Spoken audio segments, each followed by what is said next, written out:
If you're experiencing a login failure with Red Dead Redemption 2, follow these steps to troubleshoot and resolve the issue. Step 1. Check server status. Visit the official Rockstar Games website or their social media pages to check if there are any ongoing server issues. Sometimes, login failures can occur due to server maintenance or outages. Step 2. Verify your internet connection. Ensure that your internet connection is stable and working properly.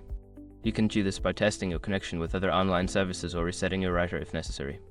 Step 3. Update the game. Make sure that Red Dead Redemption 2 is updated to the latest version.